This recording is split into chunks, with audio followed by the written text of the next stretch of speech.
Item song, जिसमें lyrics से लेके स्टेप तक हर चीज़ें अश्लीलता से भरी पड़ी है। इसमें होता है तो सिर्फ ऑब्जेक्टिफिकेशन और वुमन एक्सप्लॉयटेशन, लेकिन कोई भी इसमें ध्यान नहीं दे रहा है इससे बच्चों पर कितना इम्पैक्ट पड़ रहा है। पिछले कुछ सालों में जिस तरह के गाने आए हैं उनकी वजह से बच्चों के सेक्सुअल बिहेवियर के ऊपर असर पड़ता है, और इस वीडियो के एंड तक आपको ये भी पता लग जाएगा कि आप गलत हो या नहीं। लेकिन सबसे बड़े सवाल, आखिर ये एक्टर इस टाइप के गानों पर इतने अजीब स्टेप कर कैसे लेते हैं, वो भी कैमरे के सामने। लोगों के ऊपर इसका क्या असर पड़ता है और कैसे ये इंडिया के फ्यूचर के लिए खतरा है, सबका जवाब वीडियो के ख़त्म होने तक आपको मिल जाएगा। चलो आज बॉलीवुड के डार्क सीक्रेट के बारे में बात करते हैं। जब ये आइटम सॉन्ग स्टार्टिंग में आए थे तब ये वल्गर नहीं होते थे, तब इनमें नॉर्मल डांस ही होता था और ना ही उस टाइम इतने रिवीलिंग कपड़े पहने जाते थे। लेकिन टाइम के साथ सारी चीज़ें बदली और अब आइटम सॉन्ग पूरी तरह से चेंज हो गए हैं, जहाँ पर घटिया से घटिया लिरिक्स और कपड़े भी ज़्यादा कुछ खास होते नहीं हैं। बाद में आइटम सॉन्ग को बस ऑडियंस गेन करने के लिए यूज़ किया जाने लगा, स्पेशली मेल ऑडियंस को, और उसके लिए इतने वाहियात स्टेप और लाइन ऐड कर दी जो शायद मुझे बताने की भी ज़रूरत नहीं है।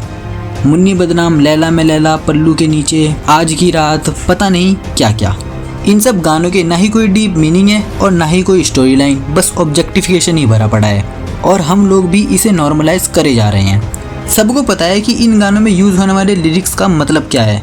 नहीं पता आपको काटी रात मैंने गाने के लिरिक्स का मतलब, नहीं पता आपको आज की रात के लिरिक्स का मतलब, नहीं पता आपको पल्लू के नीचे गाने के लिरिक्स का मतलब। ऑफ कोर्स आपको पता है, बट आप सोचते हो इससे हमारा क्या जा रहा है। बट रियलिटी में जो हमारी न्यू जनरेशन आ रही है उसमें इसका कितना बड़ा इम्पैक्ट पड़ रहा है, इसका थोड़ा सा हिंट मैंने इंट्रो में दे ही दिया था।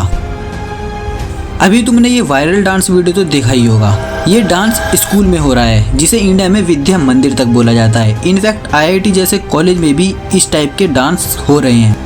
मतलब IIT जहाँ पर लोग अच्छे खासे एजुकेटेड होते हैं, वहाँ पर भी इस तरह के गाने में ऐसे स्टेप कर रहे हैं। चलो ये तो बच्चे हैं, इनको शायद पता भी ना हो कि इस गाने का मतलब क्या है और जो स्टेप वो कर रहे हैं वो कैसे स्टेप है, लेकिन इनको किसी ने तो बताया होगा ना स्टेप दिखा के कि आपको इस तरीके का स्टेप करना है। तो क्या वो कोई समझदार इंसान नहीं होगा? या फिर पेरेंट्स को तो पता ही होगा, तो पेरेंट्स ने क्यों नहीं रोका? और अगर पेरेंट्स इसे फन सोच रहे हैं तो इसे फन बिल्कुल मत समझो, क्योंकि इंडिया टुडे के एक आर्टिकल में बताया गया था कि इस तरह के गाने बच्चों के दुनिया को देखने के तरीके में नेगेटिव इम्पैक्ट डालते हैं, और इस तरह के गाने बच्चों की मासूमियत को तेजी से ख़त्म कर सकते हैं। इस तरह के गानों से बच्चों पर कैसा असर होता है ये तो किसी को नहीं पड़ी, लेकिन दिलजीत के कॉन्सर्ट में जो लड़की रो रही थी उसके ऊपर मीम सबको बनाने हैं। अब बहुत से लोग होंगे जो सोच रहे होंगे कि आखिर एक्टर ऐसे गानों में इस तरह के स्टेप कर कैसे लेती है, वो भी कैमरे के सामने। तो इसके लिए हमें थोड़ा सा एक्टर के पॉइंट ऑफ व्यू को देखना होगा। देखो, इस चीज में हर एक्टर का POV अलग अलग है। बहुत सी एक्टर इसे बुरा बोलती है और बहुत सी एक्टर को इसमें प्रॉब्लम दिखाई नहीं देती।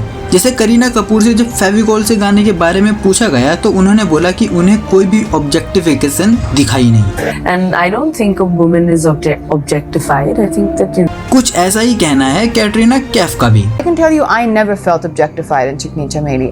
लेकिन तुम जाके इन गानों को देख लो, तुम्हें समझ आ जाएगा यहाँ क्या चल रहा है। एक लड़की के पीछे पता नहीं कितने लड़के भागते हैं और स्टेप भी ज्यादा कुछ अच्छे होते नहीं हैं, लेकिन कुछ एक्टर इसे सही नहीं मानते, जैसे प्रियंका चोपड़ा।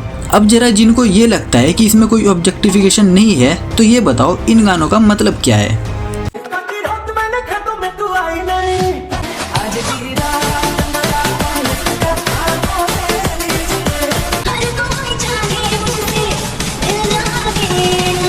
और भाई भोजपुरी म्यूजिक इंडस्ट्री तो इसे और अलग लेवल पे ले जा रही है। यहाँ पर क्या बात हो रही है और इन गानों के स्टेप मिलके क्या बता रहे हैं, इतने नादान तो शायद तुम नहीं हो।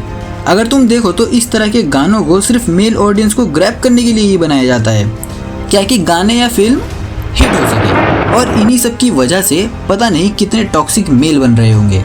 अगर तुम ये सोचते हो कि मूवी और सॉन्ग किसी तरह का इम्पैक्ट नहीं डालते हैं सोसाइटी पर, तो तुम बहुत गलत सोच रहे हो। खुद सोचो, इंडिया जहाँ पर लोग अपने फेवरेट एक्टर को भगवान ही मान लेते हैं, और जब वो इस तरह की चीजें बार बार देखेंगे तो उन्हें तो यही लगेगा ना ये सारी चीजें नॉर्मल है, इतना तो चलता है। हमारे देश में पहले ही लड़कियों की हालत कितनी खराब है ये तो शायद मुझे बताने की भी जरूरत नहीं है। और अभी कुछ लोग आएंगे ये बोलने की तुम्हारी नज़र गंदी है, तुम इन गानों को इस तरह से देख ही क्यों रहे हो। अब यार सॉरी बट तुम्हारा दिमाग शायद घुटनों में है। एक ऐसा गाना जहाँ पर इतने भद्दे किस्म के लिरिक्स में इतने बेकार स्टेप हैं और कपड़े तो क्या ही कहना, इस तरह के गाने आ रहे हैं लेकिन गलत हम हैं क्योंकि हम उन्हें देख रहे हैं। लेकिन अगर कोई इंसान नॉर्मली इस गाने को सुनने भी जाए तो इन गानों के स्टेप और लिरिक्स ऐसे होते हैं कि कोई भी आसानी से समझ जाएगा कि इसमें क्या चल रहा है। मैं इस तरह के लोगों की बात नहीं कर रहा जो ये बोलते हैं चाहिए कुछ भी हो ज़्यादा से ज़्यादा 8 बजे तक, इसके बाद अपने घर में आ जाना चाहिए। और लड़कों के साथ घूमती हैं और इतने इतने कपड़े पहन के आती हैं, हो सके कार के अंदर है तो कपड़े उतार देती हैं। लड़के की गलती नहीं होती, लड़कियां भी उकसाती। मैं मानता हूँ कि इस तरह की बात बोलने वाले लोग गलत हैं, लेकिन यहाँ पर लिरिक्स और स्टेप दोनों मिलके इन्वायरमेंट ही ऐसा बना देते हैं कि इंसान ना चाहते हुए भी गलत चीजें सोचने लगता है। जैसा मैंने बोला, इस तरह के स्टेप और गानों का मोटिव ही होता है मेल ऑडियंस को लाना, तो इसलिए फीमेल एक्टर का यूज सिर्फ सेडक्शन के लिए किया जाता है। जो लोग बोलते हैं कि आइटम सॉन्ग बस एंटरटेनमेंट है, तो ऐसा कुछ नहीं है। एक स्टडी में बताया गया था कि इस तरह की चीजें फीमेल के लिए मेल्स की सोच पर बहुत बड़ा असर डालती हैं। और ये आइटम सॉन्ग आजकल हर जगह बज रहे हैं, शादी, पार्टी, इवन स्कूल कॉलेजेस में भी। बट हम ये नहीं देख रहे कि इंडिया के यूथ पर इसका कैसा असर पड़ रहा है। इंडिया एक यूथ पॉपुलेशन वाली कंट्री है जिसे हम भारत का फ्यूल भी बोल सकते हैं, और इस तरह के गाने इस यूथ को ही बर्बाद कर रहे हैं, बच्चे से लेके बड़े तक। इवन लड़के भी इस तरह के सॉन्ग पर ये भद्दे से स्टेप कर रहे हैं, तो समझ सकते हो आगे चल के ये देश के लिए प्रॉब्लम बन सकता है। तो अब जरा थोड़ा सा सॉल्यूशन के ऊपर बात करते हैं। मैंने आपको एक बात अपनी कई वीडियो में बताई है कि किसी भी प्रॉब्लम का सॉल्यूशन जानने से पहले ये एक्सेप्ट करना जरूरी है कि ये एक प्रॉब्लम है।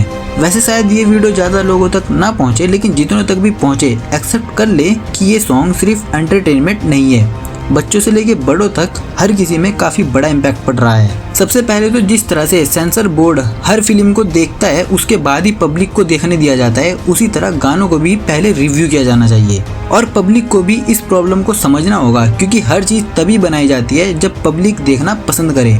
तो आप लोग इस तरह के गाने को देखना ही बंद कर दो, जाने अनजाने में ही सही, लेकिन लोग इस तरह के गाने देखते हैं और इंस्टा रील बना के इनके जैसे गानों को प्रमोट करते हैं। इंडिया के लोगों की एक बहुत बड़ी प्रॉब्लम है कि वो किसी भी प्रॉब्लम में जब तक एक्शन नहीं लेते जब तक एक बहुत बड़ा केस सामने ना आ जाए। जैसे रेप देख लो, हर साल 30,000 केस आते हैं, लेकिन ज्यादा किसी के बारे में पता चल ही नहीं पाता।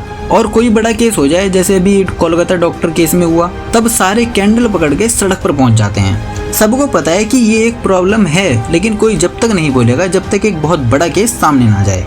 इसलिए इस तरह के गानों को सुनना बंद कर दो। जब इस तरह के गाने लोग सुनेंगे ही नहीं तो ये गाना बनना खुद बंद हो जाएंगे। एक प्रॉब्लम और है जो इंडिया में बहुत तेजी से फैल रहा है, वो है डिजिटल स्कैम, जिससे भारत को सिर्फ 4 महीने में 1750 करोड़ का नुकसान हो चुका है। तो इसी तरह के डिजिटल फ्रॉड और उन सब के सॉल्यूशन मैंने इस वीडियो में बताए हैं, तो जरूर देखना, आपको बहुत पसंद आएगी और आप अवेयर भी रहोगे। Thanks for watching.